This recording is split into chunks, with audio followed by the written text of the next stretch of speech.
കാഫിറായ അബൂ ലഹബ് ഹബീബിന്റെ ജന്മം കൊണ്ട് സന്തോഷിച്ചതിൽ ആ മനുഷ്യന്റെ നാളെ നരകശിക്ഷയിൽ നിന്ന് മോചനമുണ്ടെങ്കിൽ മുഅ്മിനീങ്ങളായ ആളുകൾ സന്തോഷിച്ചാൽ അല്ലാഹു എത്രയായിരിക്കും അവർക്ക് അനുഗ്രഹം നൽകുന്നത്. ബീവിയെ മോചനം ചെയ്തതിന്റെ പേരിൽ, ആ ജന്മദിനത്തിൽ സന്തോഷിച്ചതിന്റെ പേരിൽ എന്നും നരകത്തിലാണെന്ന് അല്ലാഹു നരകത്തിലേക്ക് റിസർവ് ചെയ്തിട്ടുള്ള അബൂ ലഹബിന് തിങ്കളാഴ്ച ദിവസം നരകശിക്ഷയിൽ നിന്ന് ഇളവുണ്ട്. എന്താ തിങ്കളാഴ്ച ദിവസം?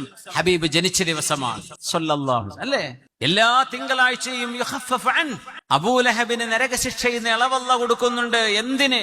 ആ ഒരു അടിമപ്പെണ്ണിനെ മോചനം ചെയ്തുകൊണ്ട് ഒരു ചെറിയ സന്തോഷം അബൂ ലഹബ് സന്തോഷിച്ചപ്പോ. ഈ ഹദീസ് പ്രബലമല്ലയോ? പ്രാമാണികമായ ഹദീസല്ലയോ ഇത്?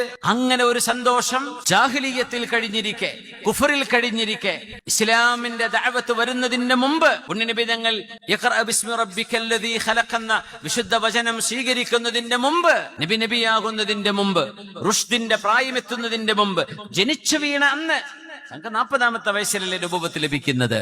ആ വയസ്സെത്തുന്നതിന്റെ 40 കൊല്ലം മുമ്പ് തങ്ങൾ ജനിച്ചു വീണ അന്ന് അബൂ ലഹബ് അയാളെ മുശ്രിക്കാണ്. ആലിമീങ്ങൾ അത് സംബന്ധിച്ച് വലിയ ഖസീദകൾ ഉണ്ടാക്കിയിട്ടുണ്ട്. മുശ്രിക്കായ കാഫിറായ അബൂ ലഹബ് ഹബീബിന്റെ ജന്മം കൊണ്ട് സന്തോഷിച്ചതിൽ ആ മനുഷ്യന്റെ നാളെ നരകശിക്ഷയിൽ നിന്ന് മോചനമുണ്ടെങ്കിൽ മുഅ്മിനീങ്ങളായ ആളുകൾ സന്തോഷിച്ചാൽ അല്ലാഹു എത്രയായിരിക്കും അവർക്ക് അനുഗ്രഹം നൽകുന്നത്. ഒരു കാഫിറിന്റെ കഥ ഇങ്ങനെയാണെങ്കിൽ ഒരു മുഅ്മിൻ ഹബീബിന്റെ ജന്മത്തിൽ സന്തോഷിക്കുമ്പോൾ എത്രയായിരിക്കും അല്ലാഹു പ്രതിഫലം കൊടുക്കുക? ഇത് ഖിയാസാണ്. ഇത് മനസ്സിലാക്കാൻ ചെറിയ ബുദ്ധിമതി.